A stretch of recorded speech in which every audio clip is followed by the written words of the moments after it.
Hey everyone, welcome back to the channel.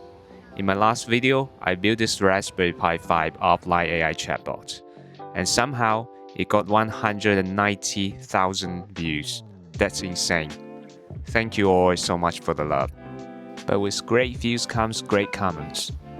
And many of you point out the same thing. This thing is cool, but bro, please give it a case.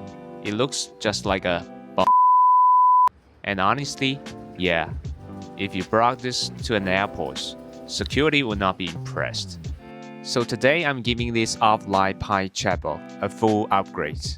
New case, camera support, new features, and way fewer airport security problems. So first up, I designed a brand new 3D printed enclosure to hide all the wires and make everything look clean. Printing it was a journey. My 3D printer produced more spaghetti than an Italian restaurant. Warping, layer shifts, nightmares, you name it. But after many revisions and therapy, I finally got the most stable version yet. And I'm sharing it with you all for free. Now let's start the assembling. We are continuing from the previous build. About some comments on the last video saying the Whisplay HAT might block the fan. Technically, it looks like it's blocking, but there's still space underneath for airflow. This time, I had added a Raspberry Pi Camera Module 3, giving the device vision capabilities. I will show you exactly how that works in just a minute. After plugging the camera cable, carefully slide the Pi and all the hardware into the main case, making sure the camera FPC cable sticks out to reach the camera slot.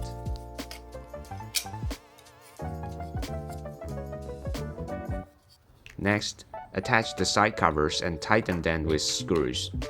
Super straightforward.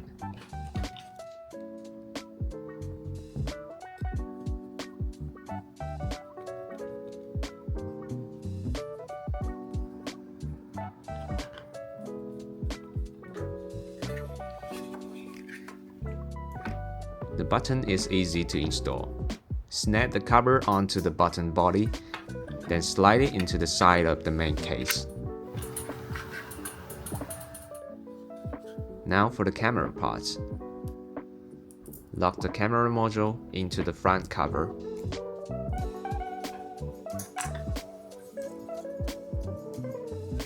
Install the camera backplate to the main case.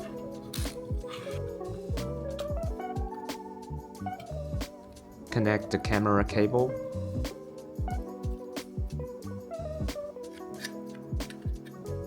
Then secure the front cover and camera together onto the back plate.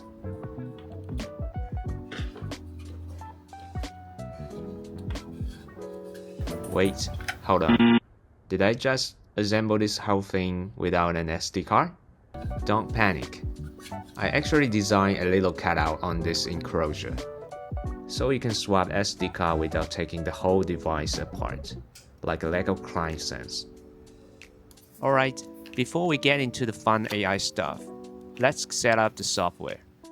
Some people ask me for a ready-to-use system image, so this time I made one. Download it from the project wiki, extract it and flash it to your SD card with Raspberry Pi Imager.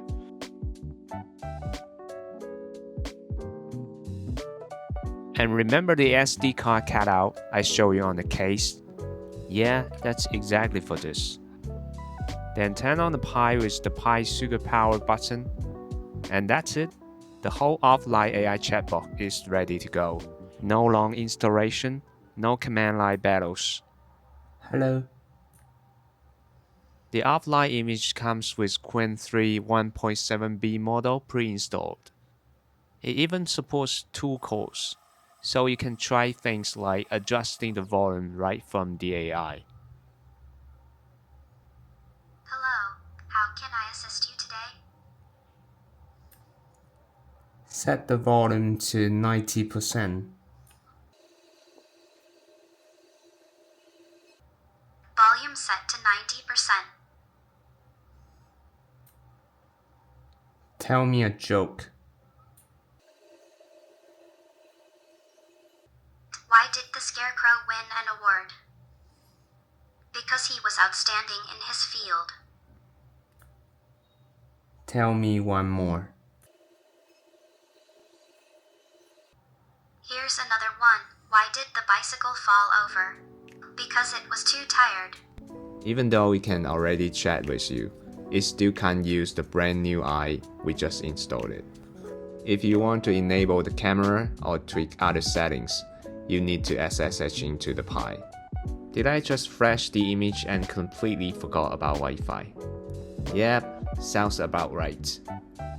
Here's how you get your Pi online. Download and open the Pi Sugar app on your phone.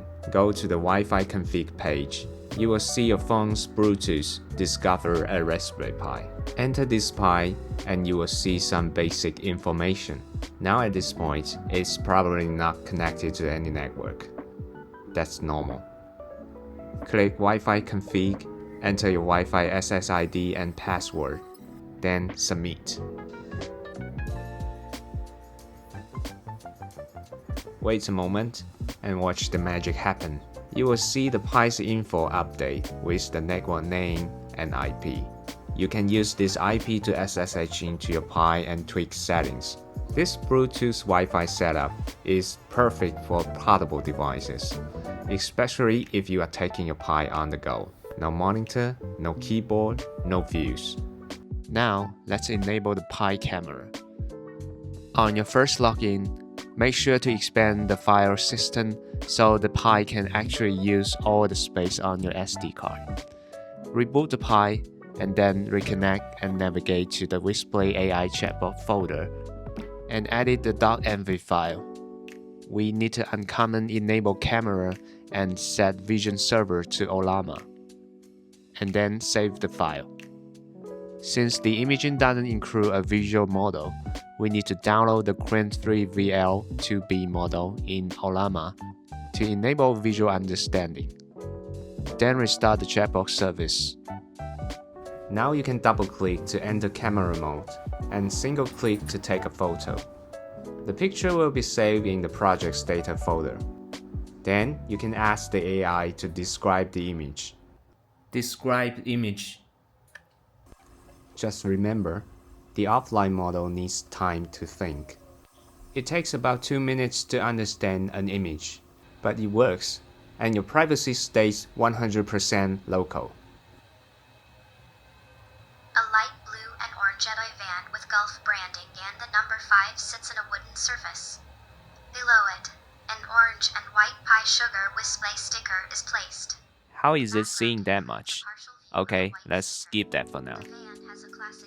If the offline model feels too slow for you, there's a workaround.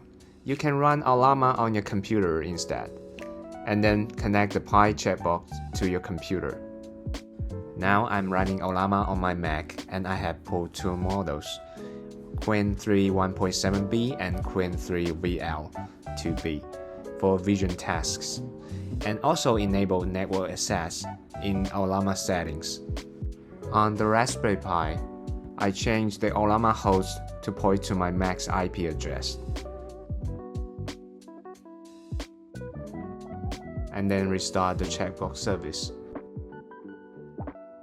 Let's see how it performs. You can see that after the voice text is sent, the LLM quickly starts calling the vision model, and about 5 seconds later, it returns the imaging description. A light blue and orange Jedi van with a shell logo and the number 5 sits on a light wooden surface. Fast or slow, the AI still works offline. The computer is just doing the heavy lifting. Now, let's talk about image generation. Right now, this feature relies on online models like OpenAI, Gemini, and other cloud giants. Because, let's be honest, asking a Raspberry Pi to generate images offline is basically asking it to turn into a gaming PC. We are not there yet. For a better demonstration, I have set the ASR, LLM, image generation, and vision servers all to Gemini. Also remember to fill in your Gemini API key. If you need a proxy to access this service, set the proxy address here. Once you are online, you can create images from a simple text prompt. Generate an image of a cat driving a car. A cat driving a car. That sounds super cute. I'm on it. Voila! Your image of a cat driving a car is ready. I hope you love it. Let me know if you want to see anything else.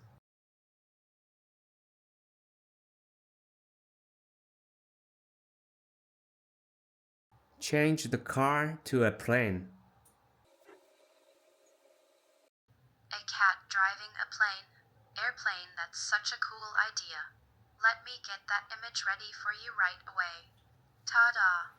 Your image of a cat driving a plane is all set. Airplane, I hope it's as awesome as you imagined. What do you think?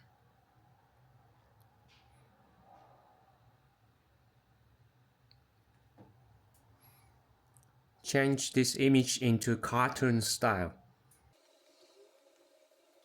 Oh, turning it into a cartoon? That's a super fun idea. I'll make sure our cat pilot looks extra cartoony for you.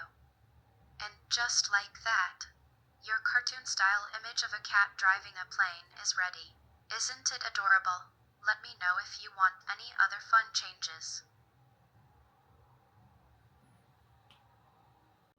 You can also use a photo you just snapped it as the starting point.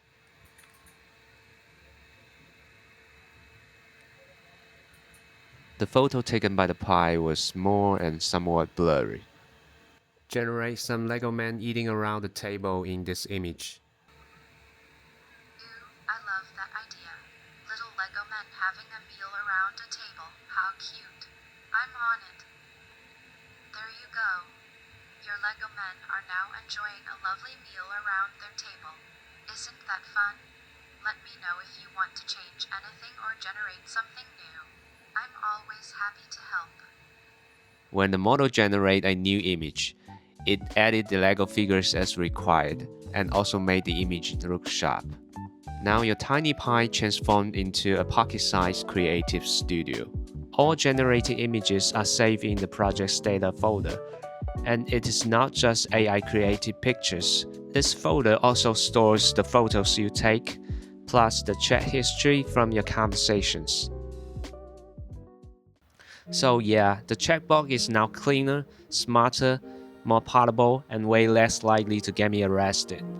You will find the 3D printed files, the source code, and the ready-to-use system image all in the description below. If you enjoy watching this tiny pie struggling all through these upgrades, like, subscribe, and let me know in the comments. Should I give this poor pie an LLM accelerator next time? Because honestly, I'm very tempted to see what happens. It might run faster, or it might simply decide it's had enough upgrades for one lifetime. Either way, we will find out together. Thanks for watching, and I will see you in the next one.